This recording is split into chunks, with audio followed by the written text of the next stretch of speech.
Swami Babaji. I've always admired Prodigal Son in many ways because at least he had the courage to go home. I mean, an alternative reaction would be embarrassment or regret or shame. So if one finds oneself in that situation, how do you get over it? Sister, life is a learning process. None of us is perfect. If we are here, it is because of our imperfections. If we were perfect, we won't be here. If we are imperfect, we will make mistakes. So what is there to be ashamed of? Is there anybody out here who you think has never made a mistake? Never done something wrong? So one learns through experience. All of us make mistakes. But we have to learn and correct ourselves and move forward. We get stuck. So the best weapon that the mind has is your guilt. Mind will keep on creating guilt within you. But the worst thing is this self-pity. It's an indulgence which we can't afford. So never indulge in self-pity. Learn and move on. Okay. The other question that I have is I don't really understand this concept of Maya. At first, I always thought it was a metaphor. And then in that book itself, Shabad, it really tries to get over that we are living, that there is a Maya.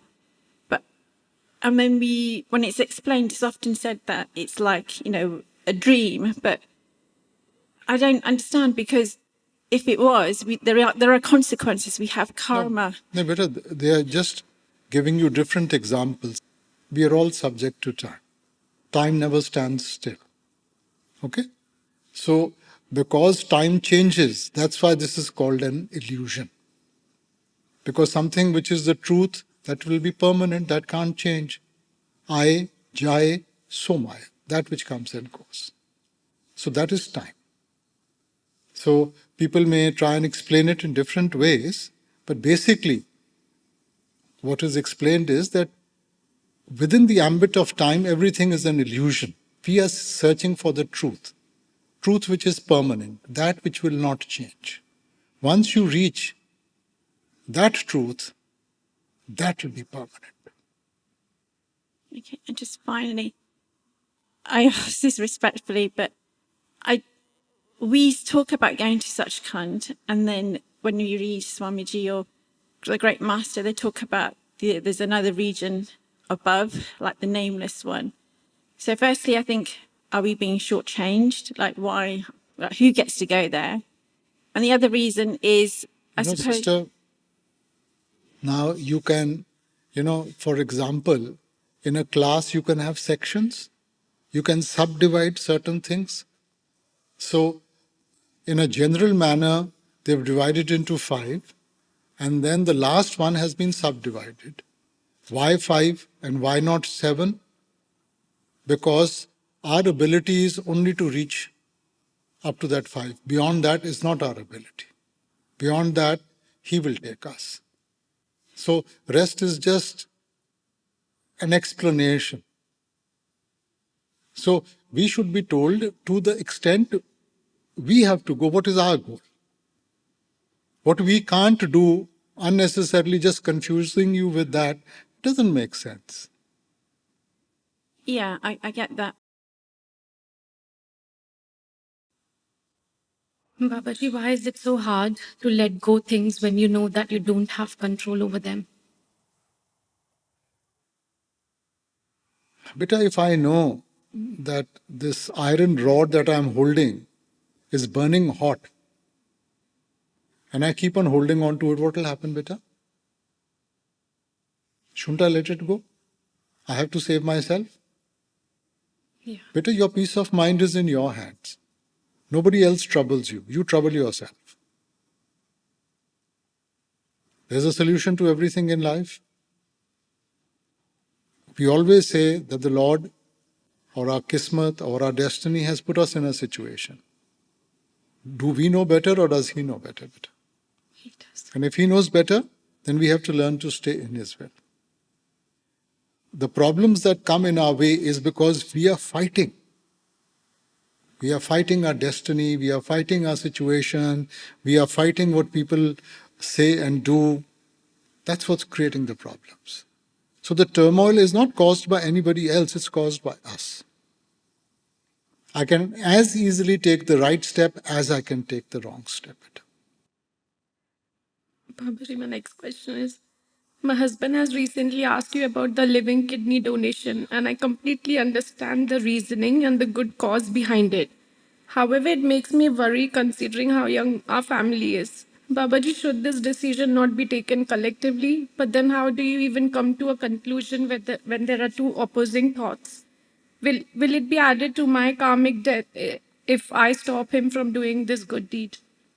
Then, beta, I agree with you. It should be a joint decision. It should be between husband and wife. I don't think so. Once we come into the circle of a family, then I guess it should be a family decision rather than somebody taking unilateral decision because it affects all of us. I agree with you. So one is always to keep that balance, beta, between the right thing to do and how it affects everybody. But then if it's only me stopping him from doing, a good deed, then No, is it my it has to be a practical aspect. I mean, there's so many other good deeds we can do. It has to be practical. I agree with you, beta. Rasan Babaji. My question is, we feed the mind all the time, we read literature. When you go within, how do you know it's not the mind playing a trick on you? How do you know it's the real deal? So we say seeing is believing. You know, if I put something sweet in front of you, I say this is the sweetest thing. Well, that's a concept for you. But it will not remove the doubt because somewhere there will be a lurking doubt, is it or it isn't? But if you pick it up and you taste it, then you can say for a fact whether it is the sweetest thing or not. So how did you arrive at that understanding when the action was taken?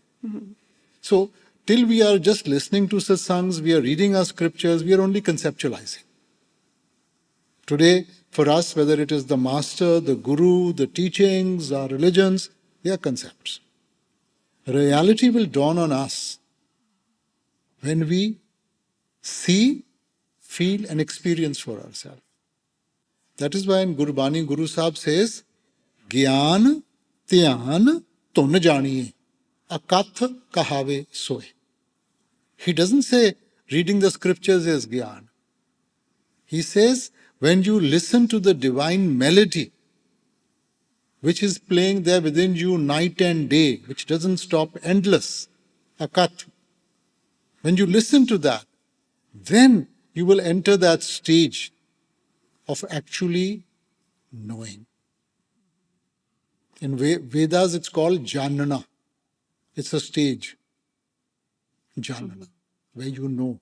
Today, you are only thinking, you are conceptualizing. Then you know. Raja Swami Babaji. Thank you so much. Babaji, for past few years, I've been observing when you have happiness around, when everything is favorable, you get what you want, then you tend to be away from Lord. We often lose out on our meditation. Bani says, Dukha daru sukha rog paya. You know, he's saying that at times of happiness, I tend to forget you. But in pain, I always remember you. Yes. So he's saying, oh Lord, just give me pain that I never forget you. But that is again very difficult to ask for. You don't have to ask, but just appreciate, na? Whenever you are happy, just remember who's giving you that happiness. Our tendency is we take things for granted, whether it's our parents, whether it's our loved ones, and it's only when they are not there that we actually realize their value. You know, it's no use writing big words on somebody's tomb if you never said it when they were alive. Papaji, I have something to ask for my mother. She got initiated in 1999. Before that, she used to follow the Sanatan Dharma. After she got initiated, she's following each and everything that has been told. She's doing her meditation religiously. It's just that she has not left the ritual that she used to do before, like lighting up diyas, reading. There's a book, Durga Stuti, and others. we often have discussions with her to move on, but she's fearful to do that. I don't have an issue, beta.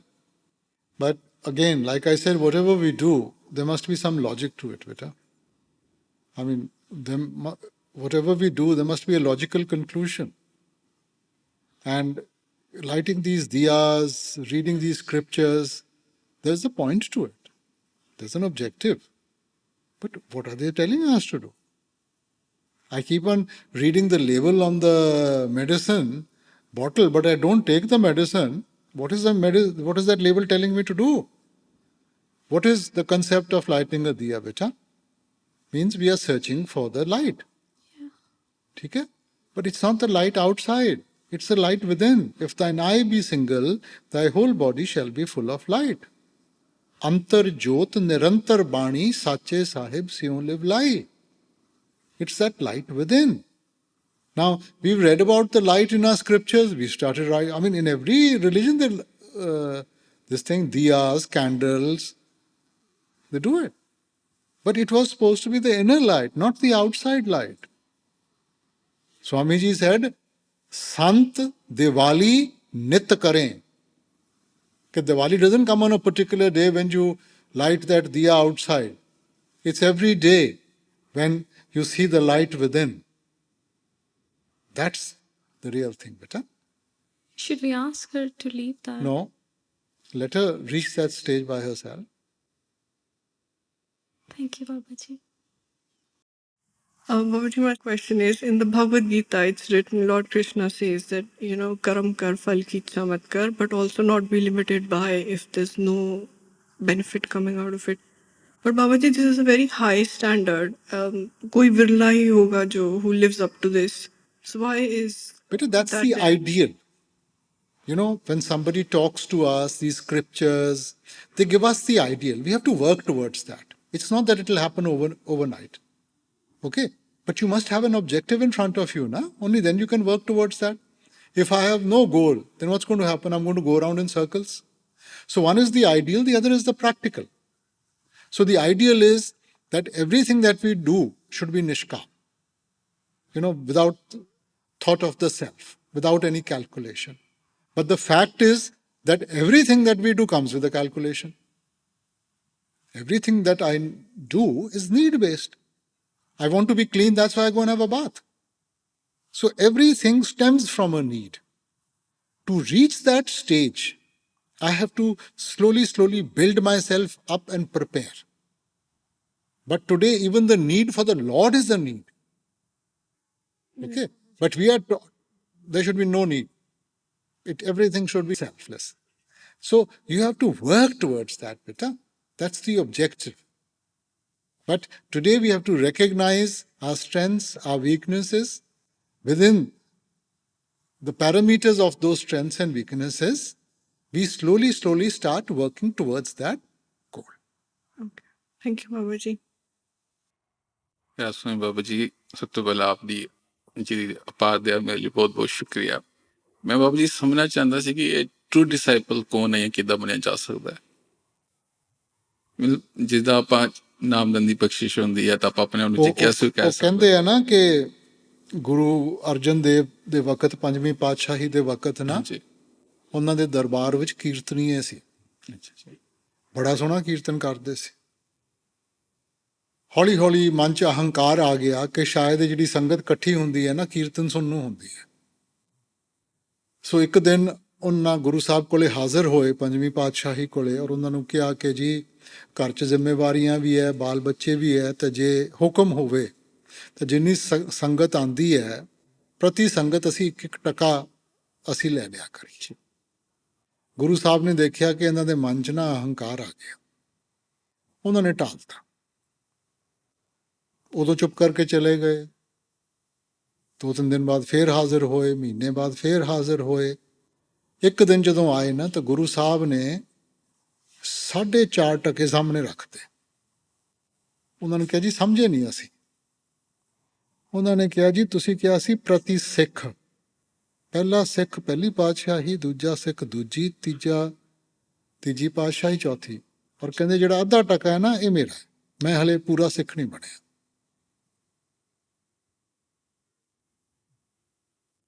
ਤੇ ਬਾਬਾ ਜੀ ਜਦੋਂ ਆਪਾਂ ਆਪਣੀ ਜਿਗਿਆਸਾ ਰੱਖਦੇ ਹਾਂ ਜਿੱਦਾਂ ਨਾਮਦਾਨ ਦੀ ਬਖਸ਼ਿਸ਼ ਵਾਸਤੇ ਤੇ ਉਹ ਸਾਡਾ ਪਹਿਲਾ ਸਟੈਪ ਹੁੰਦਾ, ਉਦੋਂ ਆਪਾਂ ਆਪਣੇ ਡਿਸਾਈਪਲ ਨਹੀਂ ਕਹਿ ਸਕਦੇ। ਬੇਟਾ ਨਾਮਦਾਨ ਆਪਾਂ ਕਿਸ ਨੂੰ ਕਹਿੰਦੇ ਆ? ਨਾਮਦਾਨ ਲੈ ਕੇ ਅਸੀਂ ਇੱਕ ਸੋਚ ਨੂੰ ਅੱਗੇ ਰੱਖਿਆ ਕਿ ਮੈਂ ਆਹ ਰਸਤੇ ਦੇ ਉੱਤੇ ਚੱਲਣਾ ਹੈਗਾ ਔਰ ਆਹ ਮੇਰਾ ਲਕਸ਼ ਹੈਗਾ। ਜੀ ਹੁਣ ਜਿਵੇਂ ਬੱਚੇ ਨੂੰ ਸਕੂਲ ਵਿੱਚ ਦਾਖਲਾ ਦਿਲਵਾਉਂਦੇ ਆ, ਚੰਗੇ ਤੋਂ ਚੰਗਾ ਸਕੂਲ ਚੁਣ ਕੇ ਤੁਸੀਂ ਦਾਖਲਾ ਦਿਲਾਤਾ, ਮਗਰ ਬੱਚਾ ਤਾਂ ਹੀ ਪਾਸ ਹੋਊਗਾ ਜੇ ਪੜ੍ਹਾਈ ਕਰੂਗਾ। ਜੇ ਪੜ੍ਹਾਈ ਨਹੀਂ ਕਰੂਗਾ ਤਾਂ ਨਹੀਂ ਪਾਸ ਹੋਣ ਲੱਗਾ, ਸਕੂਲ ਭਾਵੇਂ ਜਿਹੋ ਜਿਹਾ ਮਰਜ਼ੀ ਹੋਵੇ। ਉਹੀ ਬੱਚਾ ਤੁਸੀਂ ਮਾੜੇ ਤੋਂ ਮਾੜੇ ਸਕੂਲ ਵਿੱਚ ਪਾ ਦਿਓ, ਉੱਥੇ ਮਿਹਨਤ ਕਰੂਗਾ ਫਿਰ ਵੀ ਪਾਸ ਹੋ ਜਾਊਗਾ। ਸੋ ਬੇਟਾ ਸਾਡੀ ਕਰਨੀ, ਜਿੰਨਾ ਚਿਰ ਆਪਾਂ ਆਪਣੀ ਕਰਨੀ ਨਹੀਂ ਨਾ ਕਰਦੇ, ਇਹ ਸਿਰਫ ਕਹਿ ਦਿਆ ਮੈਂ ਨਾਮਦਾਨ ਲੈ ਲਿਆ ਜੀ, ਮੈਂ ਉਹਨਾਂ ਦਾ ਭਗਤ ਹੈ, ਮੈਂ ਉਹਨਾਂ ਦਾ ਸ਼ਿਸ਼ ਹੈ, ਕੋਈ ਮਤਲਬ ਨਹੀਂ ਰੱਖਦਾ। ਮਿਲੂਗਾ ਆਪਣੀ ਕਰਨੀ ਦਾ value. Thank you Baba ji. Babaji, how can I let go of my fear to obey the Lord and His will? What is the choice? When we say the Lord has created the creation, whatever is going to happen by His will. If you think that it's going to happen by your will, what is it that has ever happened by our will? But the mind creates problems, Babaji. It argues and fights. No, that is the role of the mind. Who's in charge, you or the mind? Do you want to be a slave of the mind all your life? Then who are you? I don't want to be a slave, but I feel that I am. Well, then you will pay the price. If you are the slave, then the burden is yours. You have a chance to be free, but you have to work for that, na? Nobody is born a slave. We are made slaves. So we've overworked this mind, and the mind has enslaved the soul. So if you want to be free, you have to shake off these shackles and think for yourself rather than somebody else thinking for you. What has the mind done? Mind has created all these influences, your past experience, everything. It's created a certain sort of, it's programmed the mind within. And that's how you're working. Now you've realized that everything that's within the program may be right or may be wrong.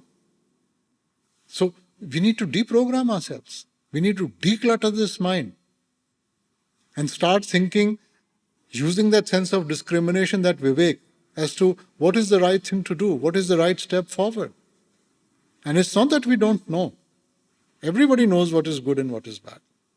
And if despite that I do the wrong thing, well, I'm going to suffer the consequences. So as to be a slave of the Lord, not the mind. You don't have to be a slave of the Lord. You are part and parcel of the Lord. It's generating that love, it's generating that consistent belonging to the Lord is the bit that feels missing sometimes. If he's,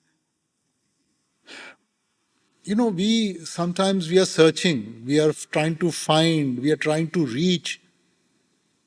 The truth is we are there. You just have to experience.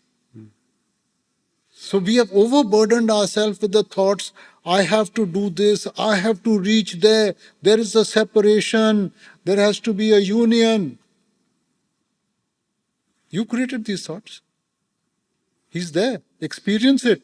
And everything is done. And as I said, I think there's a fear to experience for some reason. No, these are better, we create our own mental blocks. Okay. We have to go beyond these mental blocks.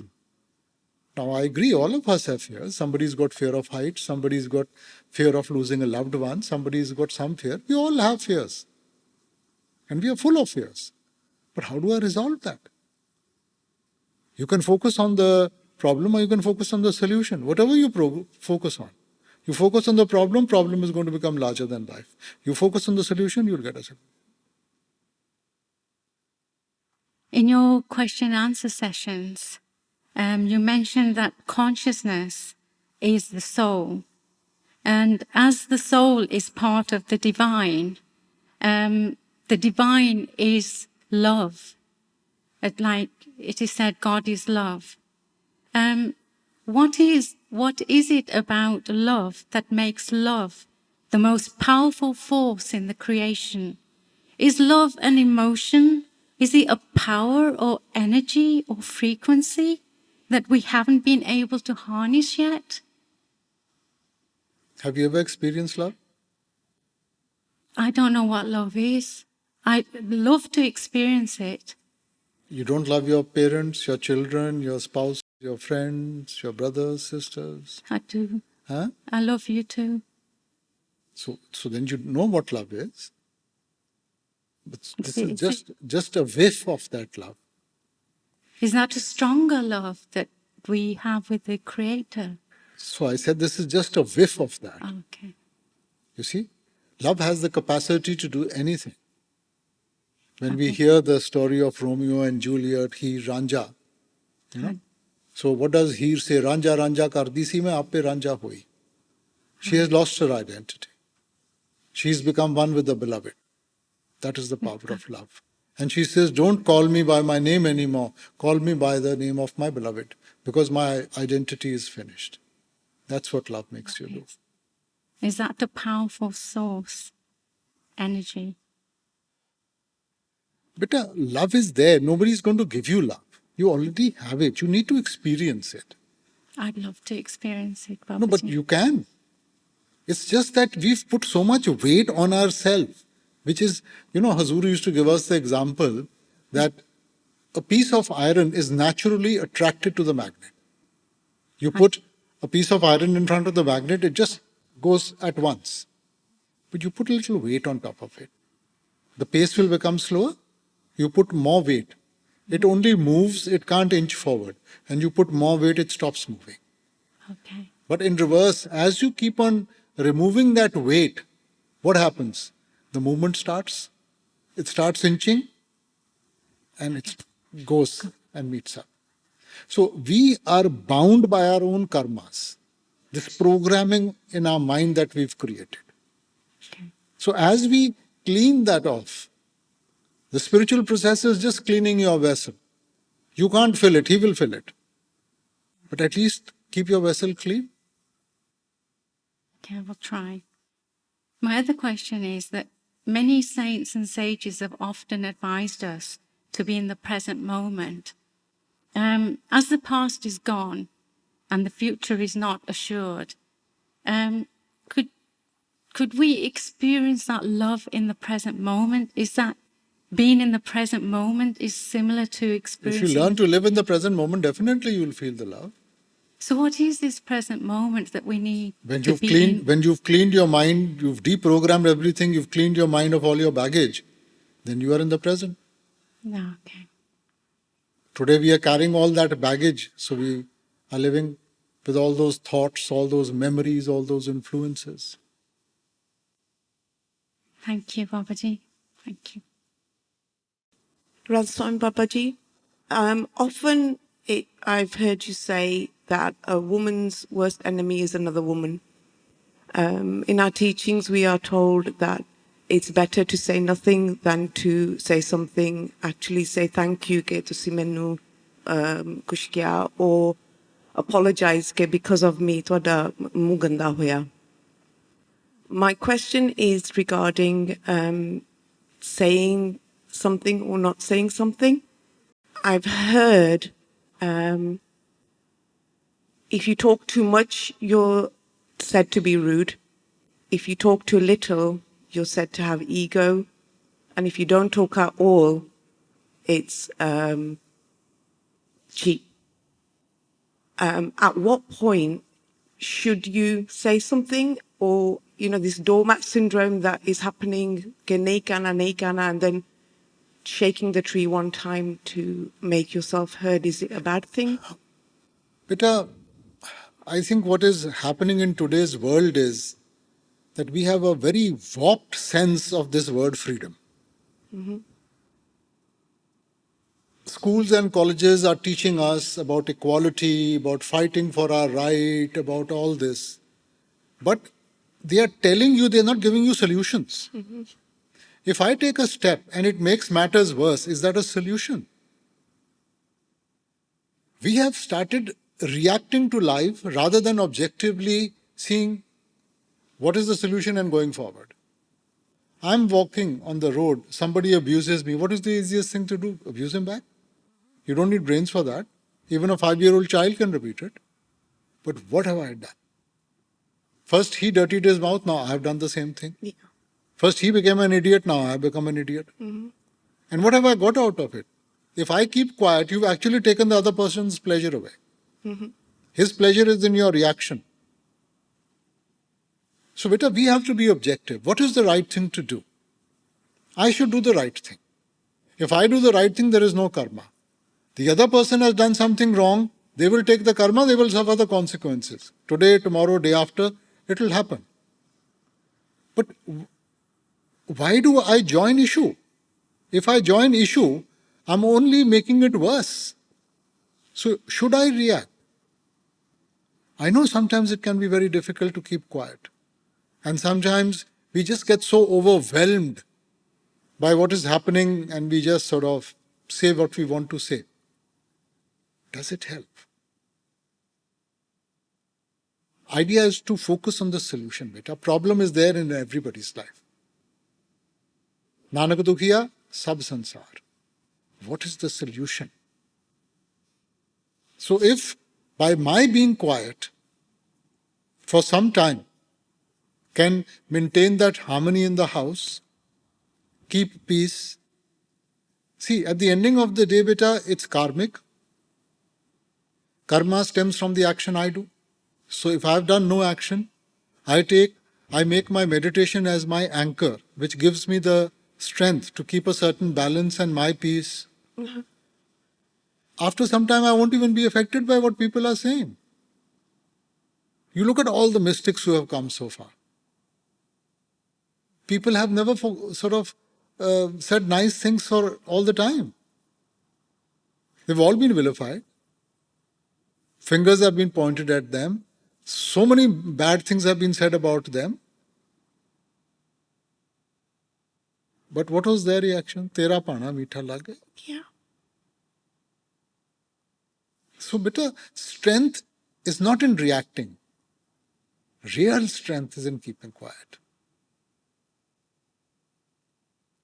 By reacting, you are showing your weakness.